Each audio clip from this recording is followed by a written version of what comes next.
Hello and welcome back to another episode of this week's Watches. And after episode 100 last week and the craziness that came with that episode, we have brought it back down to sort of our usual to some degree. Obviously still some absolutely crazy and incredible pieces in this drop, but definitely a lot more mainstream and a lot more affordable bits, because last week was a lot of heavy hitters and a lot of pricey stuff. You guys and girls seem to really enjoy it.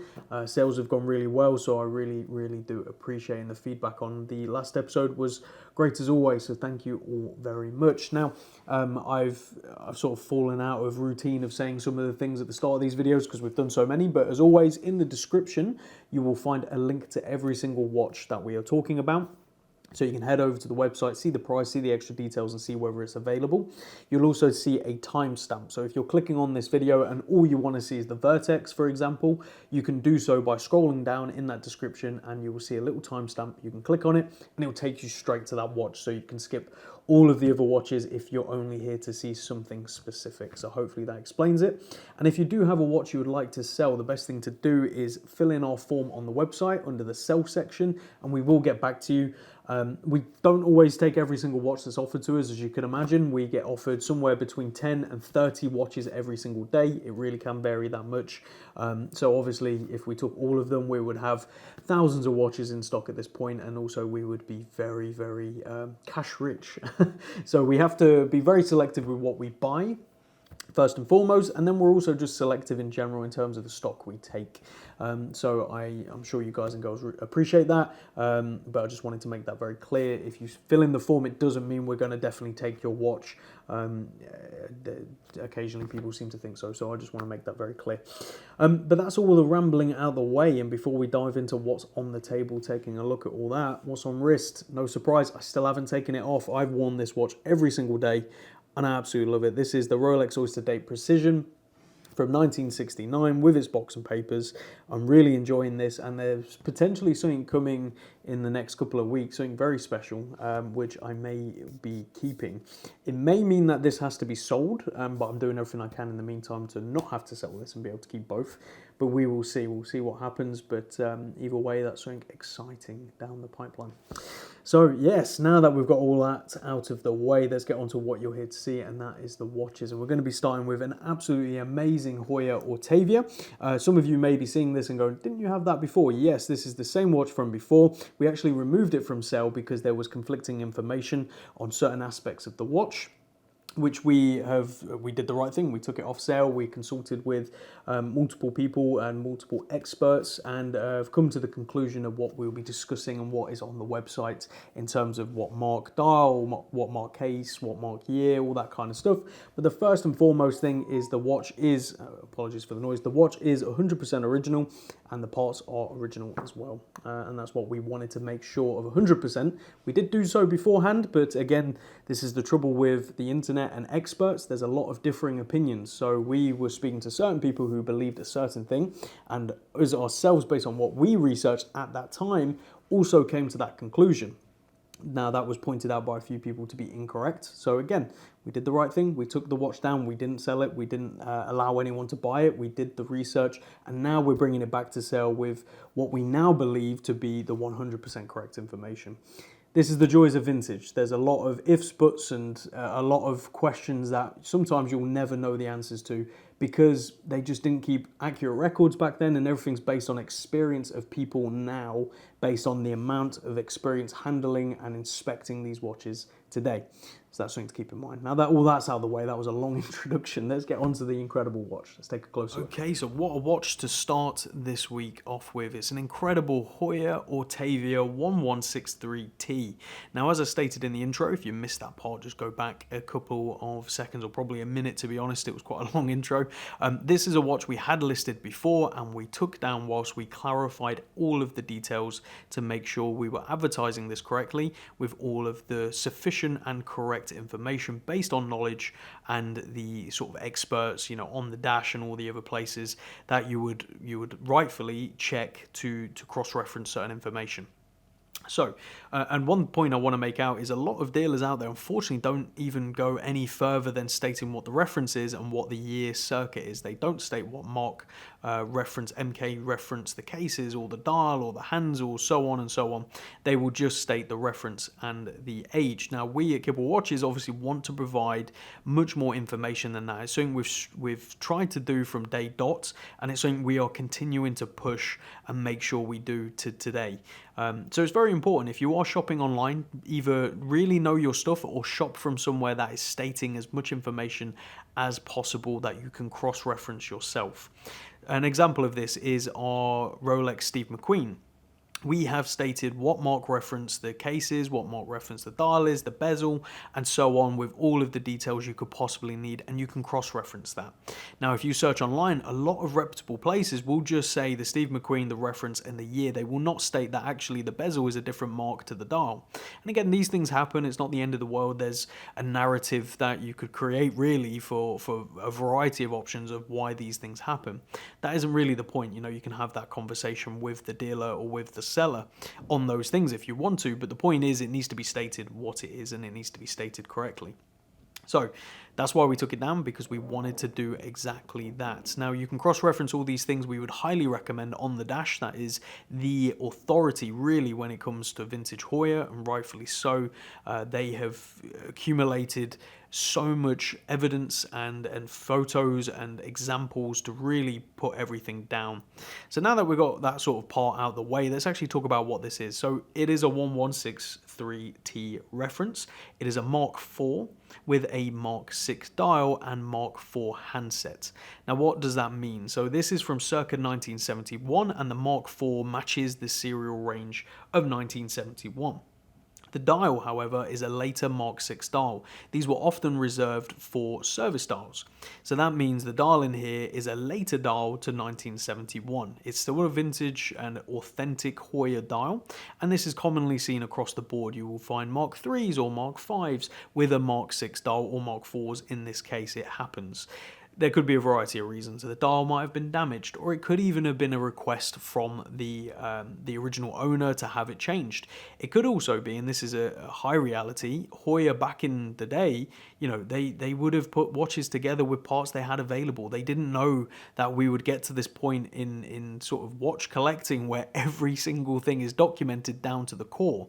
And one very good comparison for this is with a brand, Rolex, that everyone thinks are almighty and do everything based on, you know, correctness. For example, in the 90s, the very late 90s, you will find Tritium Nova dials, as they're nicknamed. And what that means is the dial is stated as tritium, but in the dial and the handset is luminova. Now, this was done by Rolex themselves to basically use up remaining tritium dials. They didn't do a lot of them, and they didn't do it for a long time.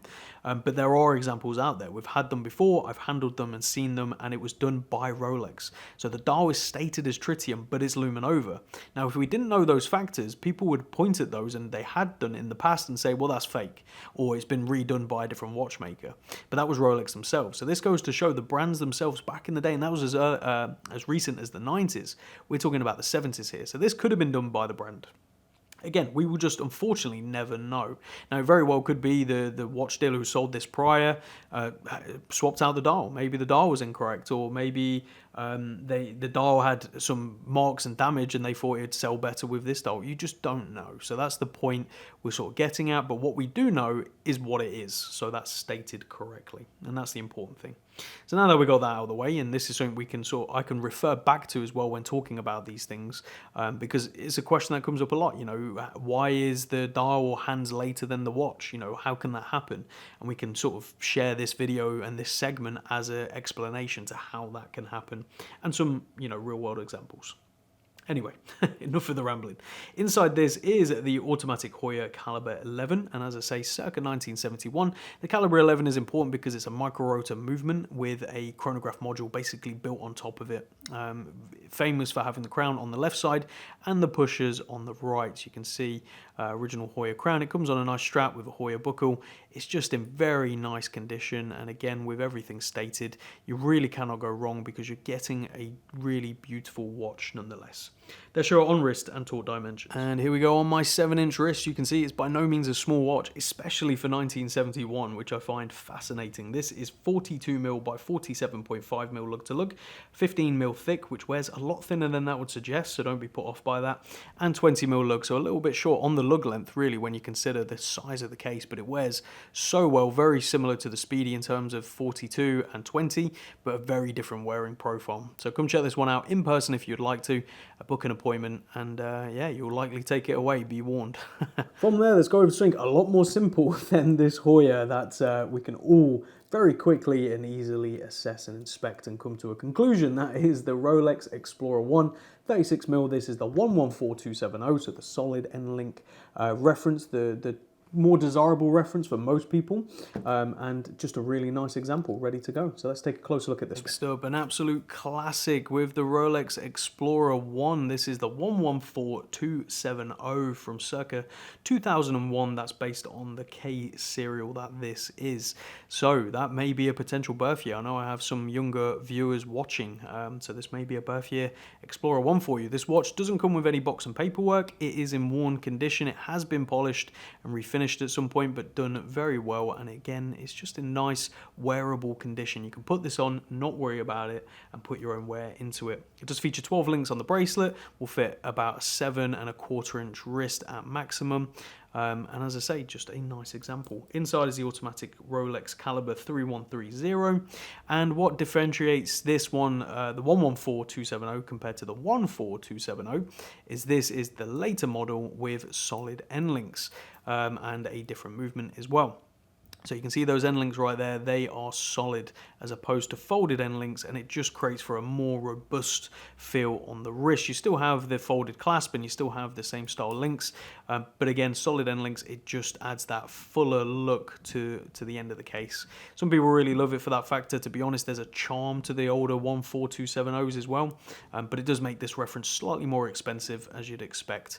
But a great watch nonetheless. So let's show on wrist and taut dimensions. And here we go on my 7-inch wrist. There's a reason this watch is so popular and considered the perfect one watch collection. It just works. So this is 36mm by 44mm lug to lug, only 12mm thick and 20mm on the lugs.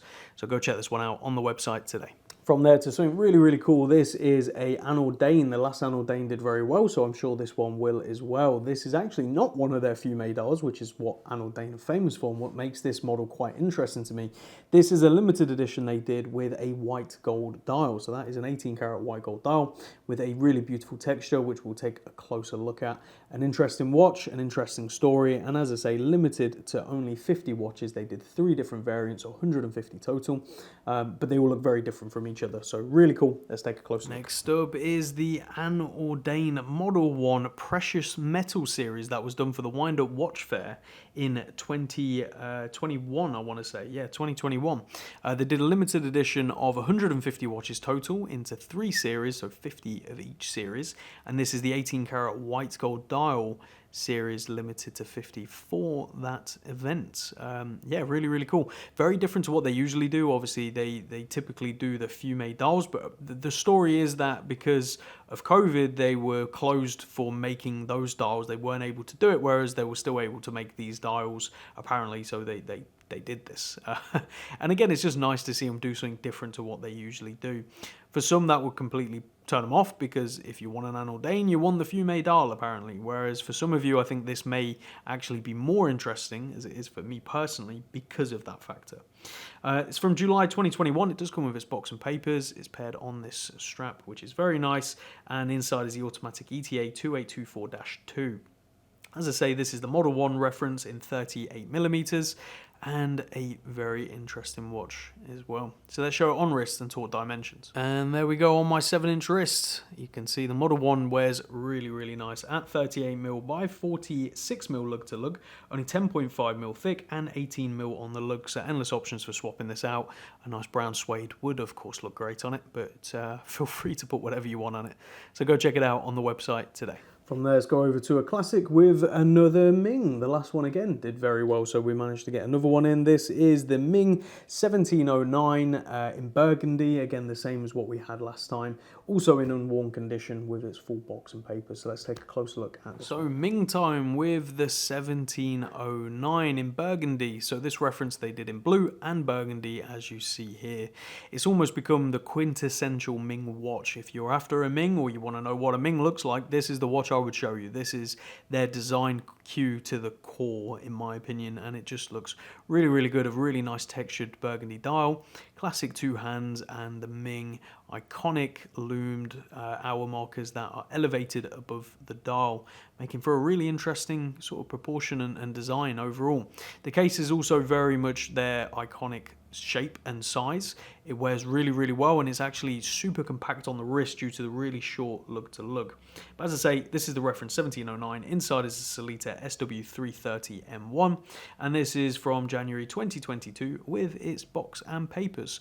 So let's show it on wrist and talk dimensions. And there we go, rested against my 7-inch wrist. Obviously I don't want to crease the strap too much, so there you go. What you're looking at is 38mm by 44mm lug to lug, really short on that lug to lug length, 10mm thick and 20mm on the lug. So endless options, although these straps are made by Jean Rousseau, and I would highly recommend sticking with that because of the curved ends they're able to create, and it just creates for such a good looking strap fit as opposed to just something straight ended. I don't know quite how well it will fit, to be honest, so I would recommend sticking with these, but very high quality, very good looking straps, and to be honest, this combination works so well, I don't know if you will be going for anything else, but go check this one out on the website today. Next, let's go over to a really good looking watch. They've done a great job of this, and they've brought it up to modern sizes, which won't be for everyone. It is a bigger watch, it is a thicker watch, it's not quite the same dimensions as the vintage, but I think they would have got the same complaints from a lot of the market. Do remember, as collecting community, make up a small percentage of the actual buying market en masse at retailers. So this is more tailored for most people than just the diehard collectors like you and me. But this is the awesome Hamilton American Classic Intra-Matic Chrono Panda. A very, very cool looking watch, and again priced incredibly well, super affordable. So let's take a closer look. Here we go. So as I said in the intro, we as watch collectors and watch nerds often forget we make up such a minority of the general watch buying market, that when watches are released, special editions to sort of commemorate the heritage, and they're made in the bigger sizes like this, we usually kick up a fuss and go, oh, it would have been better if they'd made it smaller, blah, blah, blah. And whilst, yes, you know, I of course agree with that statement for the most part, what we have to remember is that brands don't usually make watches for the small minority. They're making them for the general market to go in watch retailers' windows of passers-by and everyone else, everyone who just wants a watch. And for the most part, they don't want a tiny watch. Yes, we're starting to see it come back. You know, big watches, like really big watches, are starting to go out of fashion. But watches like this, you know, it's on the larger side, but it's not unwearable. And for that reason, this is going to tick a lot of boxes for a lot more people than it would be made in the traditional size, in this much smaller size. Now, what I would like to see is maybe them to offer both options, which I know a lot of brands are starting to do. They're doing their sort of main mass release for everyone, and then they're making this little side limited edition piece that really tailors to the hardcore collectors who want something very traditional. That's my sort of take on that. This is a limited edition of 1,968 pieces. The reference is H387167131.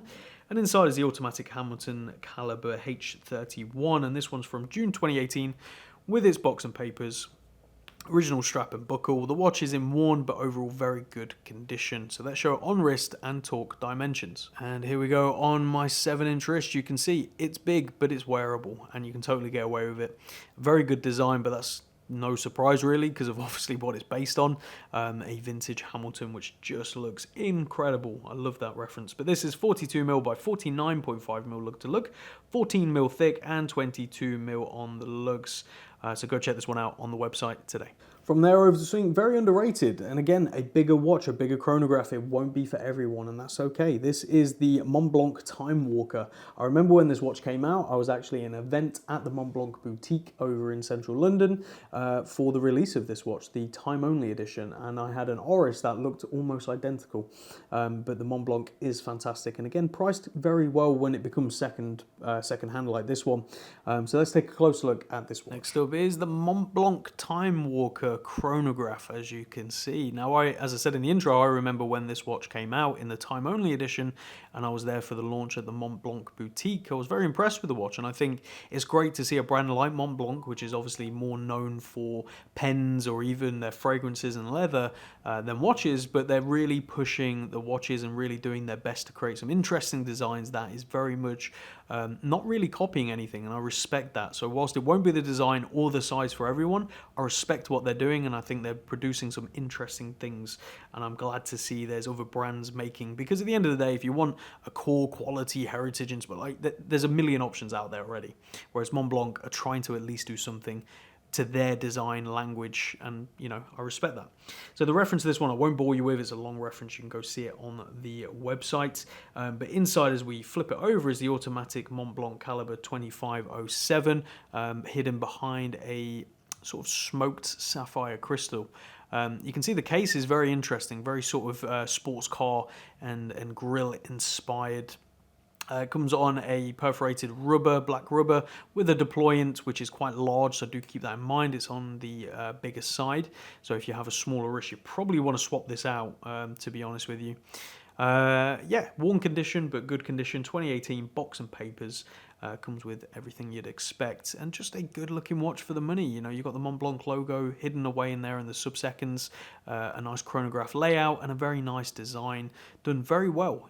As I said, I respect what Montblanc are doing, and I think you guys should as well. Even if it's not to your style and taste, it's good for the overall watch market and this hobby for there to be variety and brands trying to do something different. I think it's good.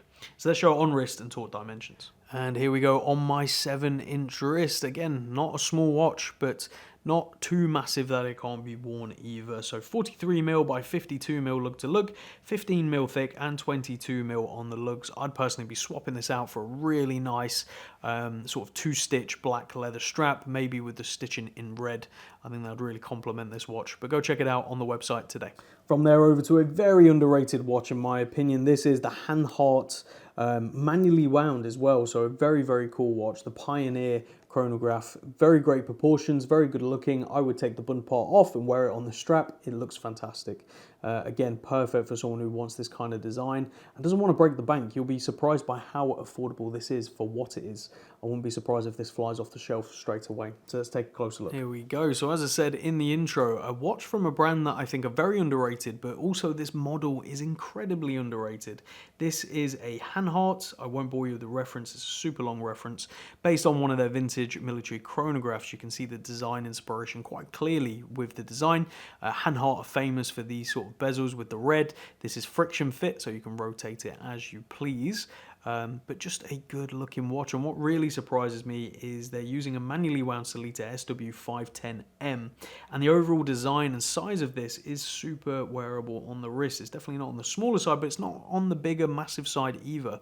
This definitely feels like something more tailored towards the collectors, like what I was speaking about earlier that most brands aren't doing. This feels like it was and it is tailored towards the collectors. So if you are a collector, you are someone out there who cares about vintage, this is probably something more for you. You can see nice clear case back, a very nice crystal. The profile is just really well done. Really, really well done. So this one's from November 2020. Does come with its box and paperwork. As I say, it comes on its original Hanhart bund.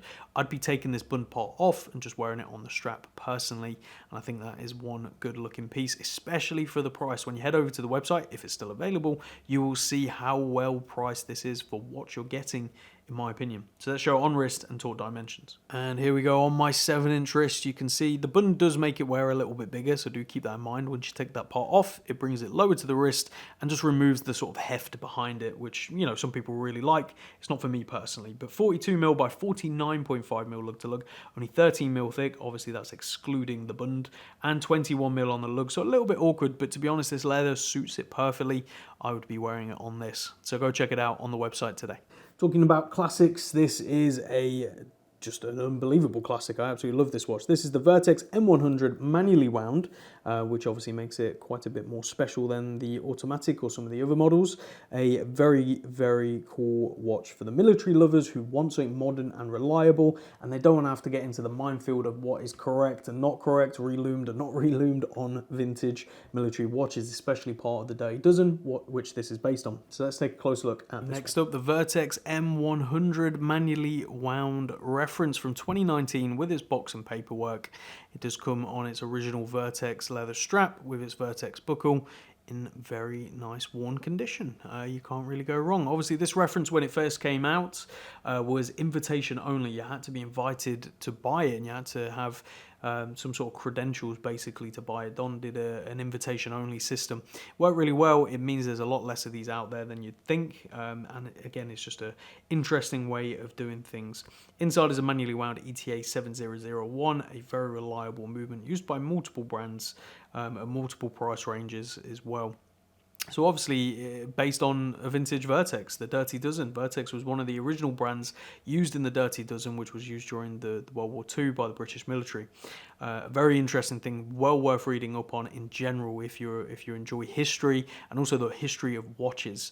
And Don of Vertex is one of the original family members of the founding family of Vertex. So he's brought it back to life and is doing it very well with a lot of their military inspiration to create the watches of today, which I think is really cool. But let's show this one on wrist and talk dimensions. And here we go on my 7-inch wrist. And this is a case where a brand has re-released a vintage watch, increased the scale of size, but not gone too crazy. It's still incredibly wearable because the original was a lot smaller, whereas this is 40mm by 49mm lug to lug, 10mm thick and 20mm on the lugs. So very easily wearable for pretty much all wrist sizes. And he's done a very good job of not blowing it up too much and also not making it too small for most people.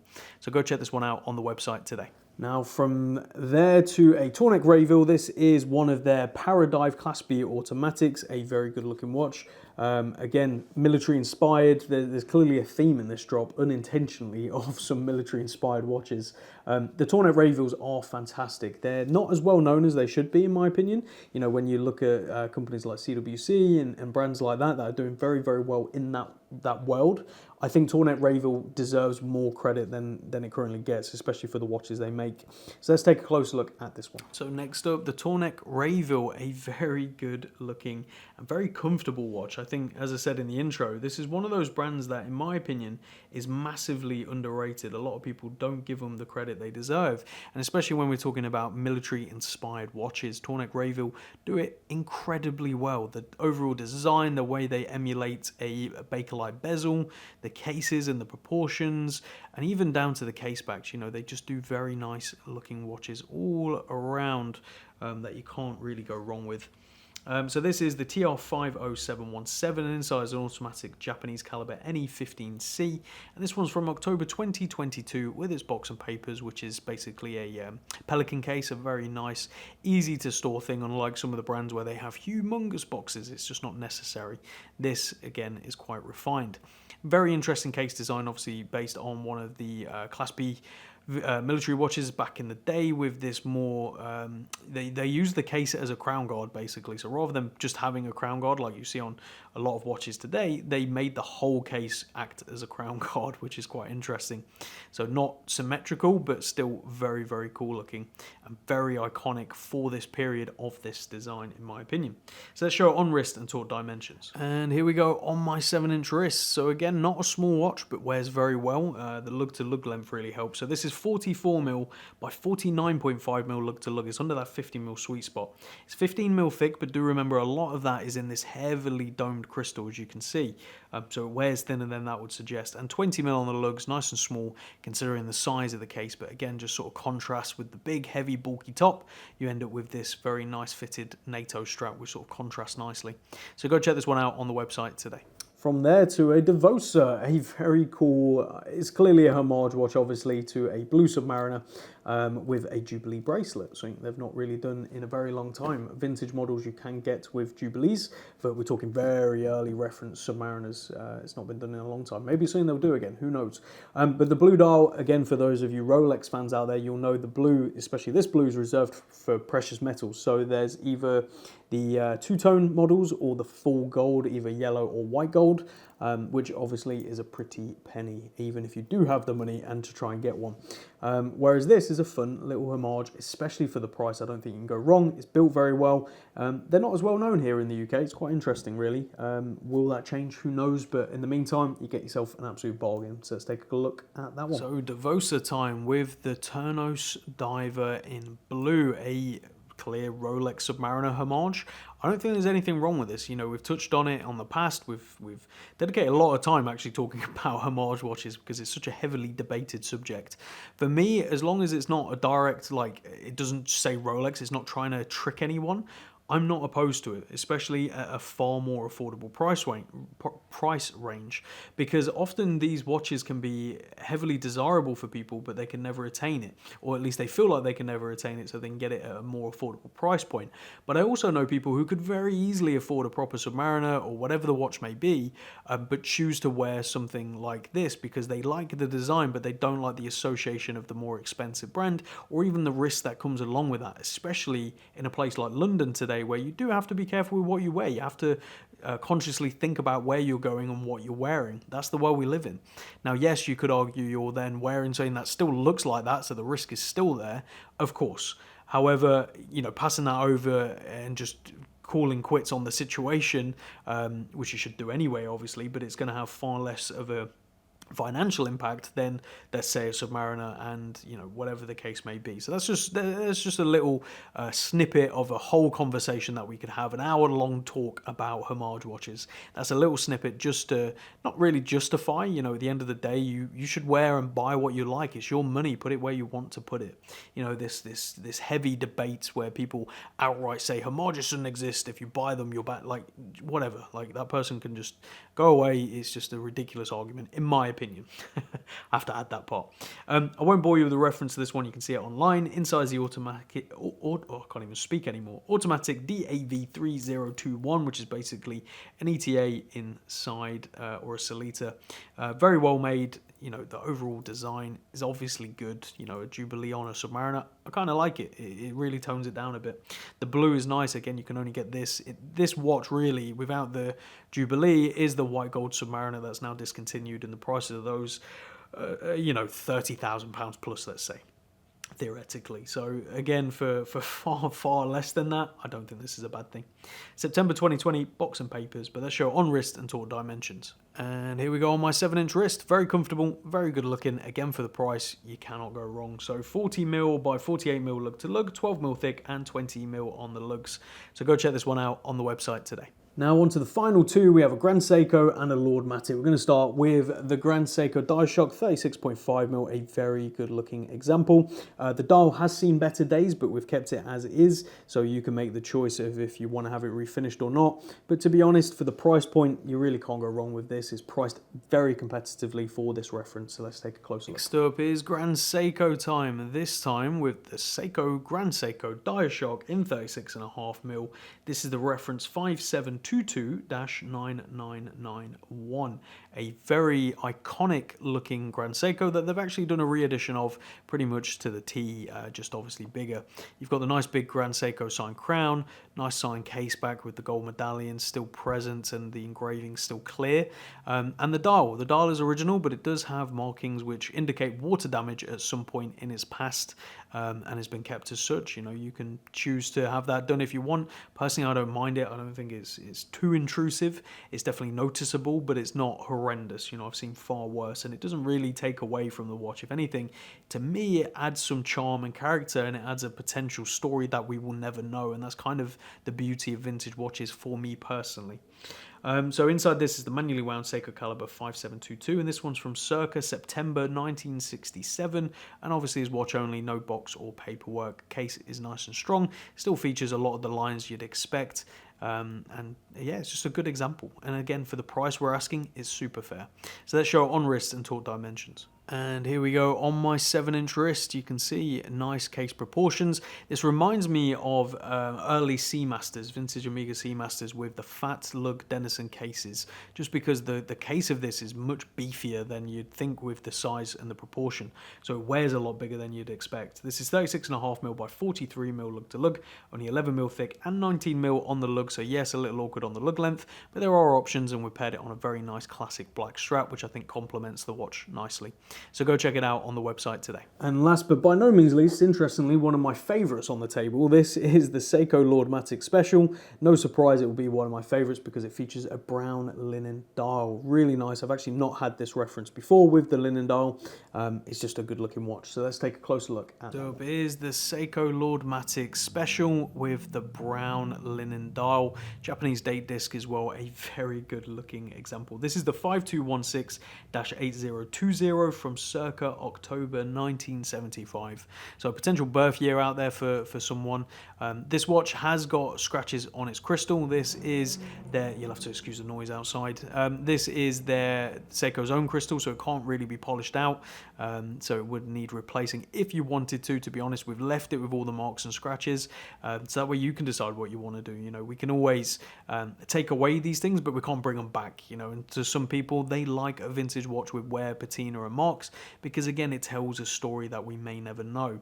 That won't be for everyone, and that's completely fine, but we can always rectify these things after the fact. Yeah, just a nice, very clean, very nice dial under that crystal. Nice case proportions and profile. Nice case back as well, everything clearly stated. Inside is the automatic Seiko caliber 5216, which features manually winding and a quick set date for convenience as well.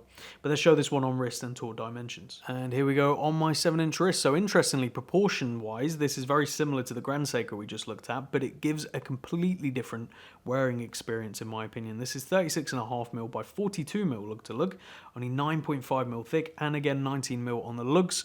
A little bit awkward, but there are options out there, so don't worry. So go check this one out on the website today. So there you have it, guys and girls. This week's drop, a great variety from Grand Seiko to Vertex to Ming to everything in between, including a really cool vintage Hoya.